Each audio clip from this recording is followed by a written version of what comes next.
Heal the world and make a better place for you and for me and the entire human race. Ah, Michael Jackson, le prince, l'empereur, the king of pop.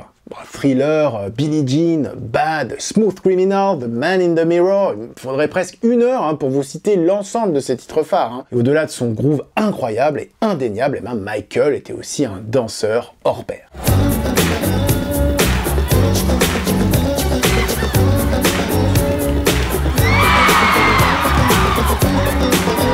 Ce bon vieux Mikey, on le connaît aussi pour son goût un peu trop prononcé pour la chirurgie esthétique et un rapport compliqué avec les enfants. Cela dit, ce bon vieux Jack a laissé une empreinte indélébile dans l'histoire de la musique, propulsant la pop américaine à des niveaux de légende. Mais aujourd'hui, on va parler d'un événement un peu moins pop dans la vie de MJ, on va parler de sa mort.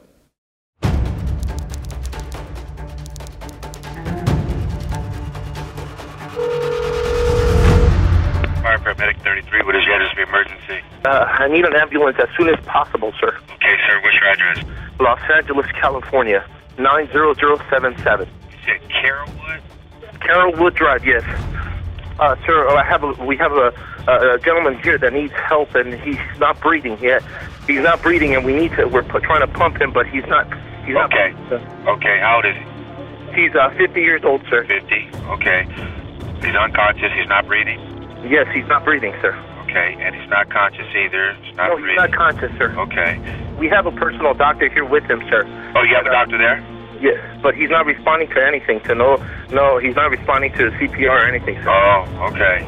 Well, we're on our way there. Did anybody witness what happened? No, just the doctor, sir. The doctor's been the only one here.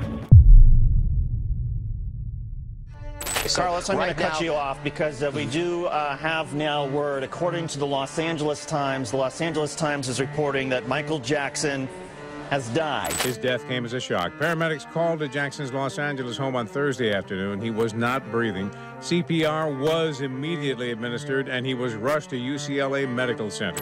The legendary king of pop, Michael Jackson, passed away on Thursday, June 25th, 2009 at 2:26 p.m. Le 25 juin 2009, alors qu'il se trouve dans sa demeure Dolby Hills à Los Angeles, Michael Jackson se sent mal. Il va perdre connaissance peu avant midi et son médecin personnel, le docteur Conrad Murray, va faire appel au secours. Alors que les paramédics du Los Angeles Fire Department se retrouvent rapidement sur les lieux, ils constatent que ce bon vieux Conrad est déjà en train de pratiquer un massage cardiaque, aka une réanimation cardio-pulmonaire, sur ce bon vieux Mikey inconscient. MJ va rapidement être transporté au Ronald Reagan UCLA Medical Center, il va malheureusement être déclaré mort à 14h26. Comme ça, fini. Plus de MJ. Après 40 ans de règne, le King of Pop s'éteint sans panache et sans gloire. Alors s'ensuit une tempête, que dis-je, un tsunami, que dis-je, une apocalypse de réactions mondiales sur sa mort. Les médias tournent en boucle sur le sujet, les hommages des personnalités d'anonymes pleuvent sur les ondes, les hardcore fans ne peuvent s'y résoudre et crient au complot, à la fausse mort, déjà persuadés qu'il doit vivre sur une île secrète avec Tupac et Elvis, qui d'ailleurs a eux aussi une mort tout à fait particulière, n'hésitez pas à aller voir notre vidéo sur le sujet. La réalité est pourtant implacable, le King est mort. Alors l'enquête révélera que la mort a été provoquée, ou à minima accélérée, par l'injection d'un puissant anesthésique général, le propofol. On va retrouver aussi dans l'organisme de Mikey du lorazépam, Temesta, et du diazépam, Valium, 2 anxiolytiques tranquillisants, et du midazolam, l'hypnovel, un sédatif puissant, mais aussi de l'éphédrine, un stimulant. Un bon cocktail de la mort en somme, ce qui doit procurer la même sensation que de boire du Red Bull en lendemain de cuite, ou plutôt d'être un zombie de Walking Dead qui boit du Red Bull un lendemain de cuite. Mais pourtant, Michael n'était pas non plus physiquement complètement éclaté, comme pouvait l'être Elvis à 42 ans. Plus de 50 ans, le King of Pop était même plutôt en forme. L'autopsie montrera que ses organes étaient sains, sans anomalie notable, si ce n'est un peu d'arthrite dans le bas du dos et dans les mains, et puis une minime inflammation des poumons, rien d'anormal pour son âge. En lisant le rapport, on découvre également que Mikey avait des tatouages permanents au niveau des yeux, des lèvres et des sourcils, ainsi que sur le devant du crâne. Bref, pourquoi et de quoi est-il mort, puisqu'il était plutôt en bonne santé? Eh bien, figurez-vous que Mikey souffrait quand même de quelque chose, un truc bien relou, qui normalement n'est pas mortel, l'insomnie. Mais attention, hein, l'insomnie bien vénère, hein, celle qui te tient à veiller jusqu'à plusieurs jours de suite. Hein. Et ça, MJ, ça devait quand même impacter ses performances, et donc, ça l'angoissait beaucoup. Et vu son programme à ce moment-là, je rappelle qu'il préparait une série de 50 concerts à Londres, nommée This Is It, et que ça devait commencer à peine 15 jours après sa mort. Eh bien, MJ, avec l'aide de son médecin Conrad, hein, qui, précisons-le, à l'époque était en grosse dèche de thunes, car plein de dettes, eh ben, ils ont trouvé la parade. Ah, si tu n'arrives pas à dormir naturellement, qu'à prendre des somnifères, bah ouais. Bon, ça paraît plutôt banal, mais MJ, c'est le king, donc il va pas prendre un demi-Imovan avec une tisane nuit tranquille, non, il va prendre des somnifères de king. Comprenez le fameux Propofol, hein, produit classiquement qu'on utilise pour endormir des patients au bloc opératoire. Alors, est-ce que c'est fréquent de mourir de manque de sommeil? Pourquoi c'est bof de s'assommer au Propofol? On va essayer de voir ça ensemble dans cette vidéo. Alors dans cette vidéo, on va s'employer, autant que faire se peut, à ne pas utiliser deux fois le même terme pour désigner l'action de dormir ou de s'endormir. Donc à chaque fois, vous aurez le dodo compteur, hein, qui va dédodo-compter le nombre de synonymes désignant le fait de tomber dans les bras de Morphée. Et pour commencer, on va parler de l'endormissement, une étape obligatoire avant de piquer un roupillon, et vous allez voir que c'est déjà un sacré processus. Hein. Pour arriver à dormir comme un loir, il faut préparer notre corps à se mettre en mode veille. Et il n'y a pas que la fatigue qui va déterminer si oui ou non il est l'heure de se mettre en mode marmotte dans le papier d'alu. Il y a en fait convergence de processus qu'on appelle les processus homéostatiques et circadiens. Alors les processus homéostatiques, Kesako. En gros, au cours de la journée, les taux de certaines hormones et molécules vont augmenter pour signaler à ton cerveau et à tes organes que c'est bientôt l'heure d'aller enfiler le costume de la Belle au bois dormant. On peut citer l'interleukine 1, les prostaglandines D2, la somatolibérine et surtout l'adénosine qui joue un rôle central. Cette adénosine, elle va s'accumuler dans ton cerveau et entraîner l'inhibition de son fonctionnement et de favoriser l'endormissement. Inversement, quand tu vas scier des bûches, cette adénosine, elle va progressivement disparaître, permettre de te réveiller au KLM et repartir pour une journée bien efficace. À côté de ça, tu as les processus circadiens qui régissent ce qu'on appelle notre horloge biologique. Et niveau horloge, le corps humain, c'est une Rolex. Déjà, pour réguler tout ça, tu as des cellules spécifiques dans les yeux, hein, les cellules à mélanosine qui détectent la lumière, qui vont percevoir la luminosité baisse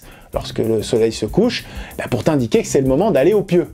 Ces cellules, c'est pas celles qui vont faire que tu t'endors, hein, parce que même sans lumière, tu peux avoir un fonctionnement normal du rythme veille-sommeil. Par contre, hein, clairement, quand tu scrolles sur TikTok jusqu'à 1h du mat, ça n'arrange rien, parce que tu stimules à fond tes cellules à mélanosine, qui pour le coup risquent de bien te niquer ta nuit. Hein. Donc on arrête de scroller sur ces putains de vidéos débiles. Hein. Après, on a la fameuse mélatonine, hein, l'hormone du sommeil. Elle est produite par l'hypophyse, hein, une petite glande ressemblant à s'y méprendre à une énorme paire de... Ah oui, enfin je vois pas comment vous la présentez autrement, on est d'accord que ça ressemble à ça, non? Cette mélatonine, elle est super importante pour t'endormir, car c'est elle qui va déclencher le sommeil. Et tu en synthétises moins si tu envoies un max de lumière à tes cellules rétiniennes. Pareil, hein, en vieillissant bien, t'en produis de moins en moins, hein, ce qui peut t'expliquer les troubles du sommeil de Tata Janine, hein, celle-là même qui t'obligeait à te taper tout seul les feux de l'amour alors qu'elle plongeait dans une sieste de ses grands morts tous les jours à 14h. Enfin, on a les gènes d'horloge. Alors c'est facile à retenir, le plus important c'est le gène clock. Alors pour une fois, les scientifiques, ils ont été pragmatiques. Hein. Bon, il y en a d'autres, hein, comme bémal, pair, cry et reverb. En gros, leur expression va dépendre de signaux envoyés par les cellules rétiniennes, encore elles, et sous leur contrôle, ils vont entraîner la régulation de tout un tas de gènes qui sont impliqués à la fois dans le sommeil, mais aussi dans la production d'hormones, comme le cortisol ou l'hormone de croissance. Bon, maintenant qu'on a fini de compter les moutons, on va passer au sommeil, à proprement parler. Hein. Alors le sommeil, il est divisé en phases, qui elles-mêmes s'organisent en cycles de 60 à 120 minutes chacun. On compte généralement entre 4 et 6 cycles par nuit chez un adulte. Chaque cycle va contenir du sommeil lent, léger, du sommeil lent, profond et du sommeil paradoxal, qui vont chacun jouer un rôle distinct et indispensable pour notre santé et notre bien-être. On peut les distinguer par les différentes ondes qu'ils génèrent dans notre cerveau et par des signaux physiques. Alors le sommeil lent, léger, il représente en fait 50% du temps total de sommeil sur une nuit normale. Les mouvements oculaires cessent, la température corporelle baisse et la fréquence cardiaque ralentit. Ce sommeil lent léger, il est fondamental, hein, car il précède le sommeil lent profond, ou sommeil à ondes lentes qui permet de mettre en veille le cerveau et son métabolisme, mais aussi celui de tout ton corps de schlag, afin de régénérer, parce que les McDo, les barbecues de l'apocalypse et les soirées Morito rooftop que tu postes en story Insta pour nous montrer que ta vie elle est géniale, ça abîme un peu quand même. Du coup, grâce à ce sommeil lent profond, tu récupères, ton corps se répare et ton système immunitaire se renforce. Donc pas besoin de prendre des compléments de merde à 50 balles le flacon pour un mois, juste dors. S'ensuit une phase qui va particulièrement nous intéresser ici, le sommeil paradoxal ou REM. Alors non, pas REM, REM ça veut dire Rapid Eye Movement. Dans cette phase-là, ton cerveau il est super actif, presque comme quand tu es réveillé en fait. C'est pendant cette phase que se produisent les rêves. Et comme son nom l'indique, tes yeux vont bouger de façon frénétique alors que ton corps lui ne bouge pas, car le tonus musculaire est quasiment nul. Cette phase, elle est aussi super importante car elle permet de réguler l'humeur et de consolider la mémoire. Chez l'enfant, elle permet la maturation du système nerveux, on va le voir, ne pas avoir cette phase peut poser de gros problèmes à long terme. Bon, tu l'as compris, le sommeil c'est important et c'est un problème de santé publique. Des études montrent en effet qu'une partie de la population française, 16% pour être précis, souffre d'insomnie et que près de 45% des adultes déclarent dormir moins que ce dont ils auraient besoin. Pas terrible, mais bon, surtout c'est à cause de notre mode de vie occidental, un mélange de sédentarité, d'envie de consommation, de FOMO et d'ultra-connexion. D'ailleurs, je suis sûr que certains d'entre vous regardent cette vidéo dans leur pieu, alors même que le marchand de sable s'est déjà lui-même pioté. Bon bah c'est perdu quoi, Mais bon, on finit quand même de la regarder, et puis on est plus à ça près, tant pis, et vu que t'es dans un état semi-comateux, je me permets de te rappeler de t'abonner et d'activer la cloche. Merci bien. Donc j'en étais où moi? Ah oui, le manque de sommeil, les insomnies, tout ça. Et bien la définition de l'insomnie, c'est la difficulté à s'endormir ou à dormir suffisamment, c'est-à-dire se réveiller trop souvent ou trop tôt. Donc travailler de nuit, c'est pas vraiment de l'insomnie car tu restes éveillé volontairement, ce qui n'est certes pas toujours facile, mais ça reste un choix.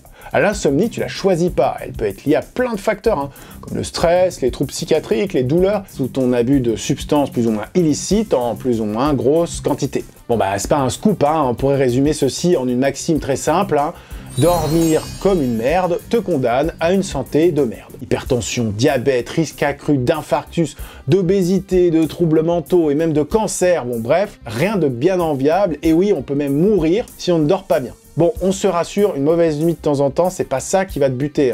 Et puis ne pas dormir beaucoup, c'est une capacité et une chance, d'après moi, que certaines personnes ont. Grâce à une génétique favorable, certaines personnes peuvent dormir beaucoup moins que la moyenne sans être fatiguées, ni risquer tout le bestiaire infernal que je viens de te citer. Donc une insomnie de temps à autre, c'est déplaisant, mais c'est pas très grave. Mais on est ici pour parler d'insomnie hardcore, de record de privation de sommeil et de ce bon vieux Mikey. Parce que oui, MJ était un grand artiste, mais c'était aussi un énorme insomniaque. Alors je vous ai cité tout à l'heure les effets nocifs à long terme du manque de sommeil, mais ne pas dormir plusieurs jours de suite, ça fait quoi à court terme? Figure-toi que des petits malins se sont amusés à le faire exprès. C'est l'expérience de privation de sommeil qu'a mené Randy Gardner en 63-64. Avant lui, un certain Tom Rounds détenait le record de privation de sommeil de 260 heures. Et oui, ils sont plusieurs à avoir eu l'idée. Bref, ce vieux Randy, il était bien motivé à l'idée de battre le record de Tom. Et il a fait ça sérieusement. Il était entouré d'un chercheur sur le sommeil, le Dr William C. Damon, et le commandant de l'armée John G. Ross, qui ont tous deux documenté sur le plan médical. Randy est donc resté éveillé pendant 11 jours et 24 minutes, soit 264,4 heures. Ouais, quand même. Les résultats, Randy était plutôt un peu fatigué, un peu beaucoup même. Il était rapporté que les symptômes à type de perte de mémoire, de troubles de la concentration et quelques épisodes de paranoïa et d'hallucination. Par exemple, le 11e jour, Randy, il a été soumis à un test de calcul assez simple. Il fallait qu'il retranche 7 à chaque fois en partant de 100. Bon, il s'est arrêté à 65. Alors pas parce qu'il savait plus compter, mais juste parce qu'il avait oublié ce qu'il était en train de faire. Alors une fois l'expérience terminée, Randy a enchaîné une nuit de 14 heures et une autre nuit de 10 heures, durant lesquelles les chercheurs ont observé de gros changements dans la structure de son sommeil. Bon, d'autres constatations sur des expériences de privation de sommeil ont montré globalement que ça rendait les gens un peu tarés et que ça altérait la concentration et la mémoire. À tel point que le Guinness Book des records a arrêté d'enregistrer ces records débiles en 1997 pour éviter que les gens ne se mettent toujours plus en danger. Même le Guinness Book trouve ça débile, c'est pour dire le Guinness Book. This man ate a plane. Mais y a-t-il un moment où ne pas dormir peut vous tuer? Alors pour ça, il faut regarder les expériences faites chez l'animal et chez MJ. J'y arrive. En 1989, une équipe de chercheurs de l'université de Chicago vont faire une expérience de privation totale de sommeil chez les rats. Alors déjà, comment est-ce qu'on empêche des rats de dormir? Eh bien avec la méthode du disque, pardi. Alors c'est super simple, hein. Vous mettez les rats sur un disque qui tourne, dès que le rat commence à s'endormir, le disque le détecte, il se met à tourner, le rat il est obligé de marcher pour ne pas tomber dans l'eau. Donc avec ce système, vous pouvez empêcher totalement le rat de dormir, hein. Astucieux, non? Bon bref, c'est de la recherche fondamentale, hein, mais ce que nous dit cette étude, c'est que les rats, ils sont tous morts après 11 à 32 jours de privation de sommeil paradoxal. Mais aussi que les rats ne montraient pas de lésions anatomiques internes spécifiques par rapport aux rats contrôle. Leurs organes étaient en bon état. Cependant, leur apparence physique a été dégradée, ils perdaient du poids malgré une consommation d'aliments accrue. Bon, on sent que c'est pas super, hein. D'autres études, toujours chez le rat, ont aussi montré que la privation du REM entraîner une agressivité plus importante et une diminution de la sensation de danger et du seuil de la douleur. Bon, c'est très bien tout ça, mais quel rapport entre Michael Jackson et un rat? Parce qu'à la base, vous avez cliqué sur une vidéo qui parle de Michael, hein? Eh ben, notre Mikey adoré, avec ses gros problèmes d'insomnie, il fallait trouver une solution, et pour ça, il s'est tourné vers son ami, le docteur Conrad Murray, qui va trouver des parades pour réussir à le faire dormir comme un loir. Et comme c'est MJ qui demande, il n'y va pas avec le dos de la cuillère. Hein. Non, non, au lieu de lui prescrire des petits somnifères classiques, hein, des petits médicaments de courtoisie, bah, il va direct taper dans les anesthésiques généraux. Hein. Ah bah attends, c'est pas 25 € la consulte, donc il faut des résultats. Hein. Et donc ce schlag des familles, il va lui trouver un anesthésique qui marche très bien et qui donne la sensation d'avoir fait une nuit de tarba, le propofol. Alors le propofol, c'est un médicament qui va agir sur la voie GABA, dont je vous ai déjà parlé dans la vidéo sur la mort de Bon Scott, et qui va entre autres induire la narcose, c'est-à-dire un état de veille qui s'apparente au sommeil. J'ai bien dit qu'il s'apparente au sommeil, parce qu'en rien le propofol va vous faire dormir. Vous ne passerez pas par toutes les phases du sommeil naturel, hein, notamment parce que le propofol ne permet pas de faire du sommeil paradoxal. Et c'est là que c'est pervers en fait, parce que la sieste au propofol, en rien ça ne repose votre corps, en rien ça ne permet de se régénérer. Alors vous avez l'impression d'avoir mis la viande dans le torchon pendant 12 bonnes heures, mais votre corps, lui, ne s'est pas reposé une minute. Et ça, eh ben, c'est la même expérience que celle avec les rats juste avant. Sauf que notre Bambi, hein, il n'a pas fait 11 ou 32 jours sans sommeil paradoxal, mais bien 60 putain de jours sans un cycle de sommeil normal. La conséquence, il avait tous les signes de la privation de sommeil paradoxal. Hein. Durant ses derniers jours de vie, alors qu'il était en pleine session de répétition, je le rappelle, hein, il n'arrivait plus à danser même ses chorégraphies les plus simples, il se rappelait plus des paroles de ses chansons, il virait parano, se parlait à lui-même, entendait des voix et avait perdu beaucoup de poids. Comme un rat sur son disque, de platine quand même pour notre MJ. Right here. Okay, no second verse. Sorry. Okay, sorry. That was a mistake. There is no second verse. Sorry about that, you guys. Et donc pour répondre à la question, MJ est quand même bien mort d'une overdose d'anesthésique ce 25 juin 2009. Hein. Mais s'il n'avait pas succombé ce jour-là, tous les experts s'accordent à dire qu'il aurait fini par décéder de privation de sommeil. Au final, on peut ajouter à tous ses exploits dans la musique le funeste record de la durée de privation de sommeil paradoxale la plus longue. Et voilà, vous savez tout. Alors pour être un peu plus complet sur le sujet, il existe d'autres petites maladies sympas qui tournent autour du sommeil et qui peuvent aussi potentiellement vous tuer. Alors vous connaissez sans doute tous la mouche tsetse, hein, qui transmet la maladie du sommeil. Cette maladie, elle est liée à un petit parasite du nom bucolique de Trypanosoma brucei. C'est ce parasite que la mouche vous transmet en vous piquant. Alors une fois infecté, vous commencez par de la fièvre, classique, quelques démangeaisons, bon, classique aussi, hein. Puis si vous n'êtes pas soigné, vous avez un envahissement de tous vos organes par le parasite, ce qui va provoquer une grosse anémie, les organes de type foie et rate qui gonflent et qui merdent, une atteinte cardiaque et la mort assez rapide.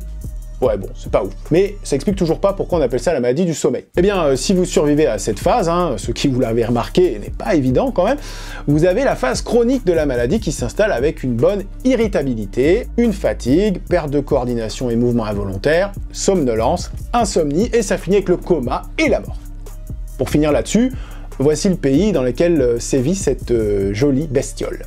Alors dans les autres joyeusetés autour du sommeil, vous avez une maladie au nom plutôt limpide, hein, l'insomnie fatale familiale. C'est une maladie génétique neurodégénérative qui ressemble un peu à la maladie de Creutzfeldt-Jakob. Les symptômes vont débuter par une insomnie majeure, l'incapacité de trouver le sommeil dans la journée et dans la nuit, des troubles de conscience, et généralement, vous mourrez du manque de sommeil entre 6 et 32 mois après le début des symptômes. Ouais bon, c'est pas ouf non plus. Après on retrouve le fameux dead in bed syndrome hein, qui touche surtout les patients diabétiques de type 1 qui vont subir de grosses hypoglycémies la nuit pendant leur sommeil et calancher en plein rêve. Alors on a aussi la narcolepsie, hein, cette maladie qui provoque des accès de sommeil soudains et incontrôlés. On peut citer également dans la narcolepsie la cataplexie qui est une perte du tonus musculaire suite à des émotions fortes. Alors là c'est moins mortel, c'est même pas mortel du tout d'ailleurs, mais c'est quand même très handicapant au quotidien. Il existe des traitements qui essayent de réguler tout ça.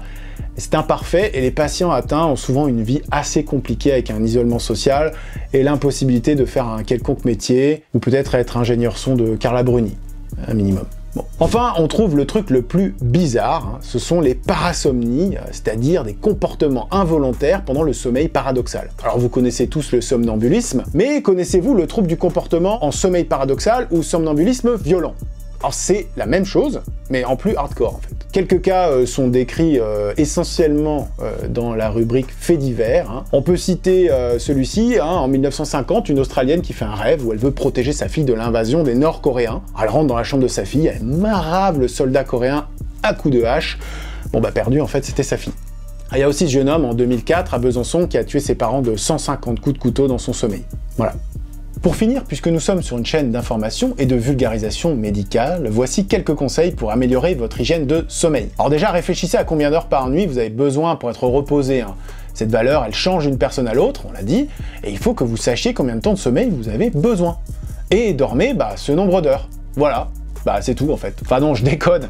Mais bon, c'est quand même un bon début de respecter votre corps et ses rythmes de base. Hein. Bon, sinon, petit 1, maintiens un horaire de coucher relativement fixe, si possible avant minuit. Ah oui, se coucher tous les soirs à l'arrache à 2h du mat, c'est de la merde, donc astreins-toi à un horaire décent. Petit 2, évite de dormir là où tu bouffes, regarde tes séries, le lit c'est fait pour dormir. Si ton appartement est trop petit, regarde tes vidéos sur une chaise. Petit 3, évite de prendre des trucs stimulants avant de dormir. Bon, ça paraît évident, hein, mais caféine, alcool, nicotine, t'empêcheront possiblement de dormir.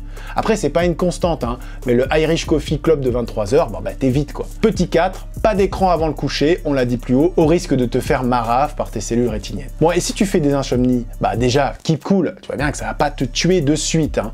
Il existe des solutions, hein, tu soignes ton hygiène de vie et tu vas consulter ton médecin, il aura certainement d'autres solutions à te proposer. Voilà, j'espère que cette vidéo vous a plu ou vous a peut-être aidé à trouver le sommeil. Hein. Si c'est le cas, alors réveillez-vous et n'hésitez pas à vous abonner et à lâcher un pouce et un commentaire, hein. Partagez, ça nous aide vraiment. Keep on healing, keep on rocking.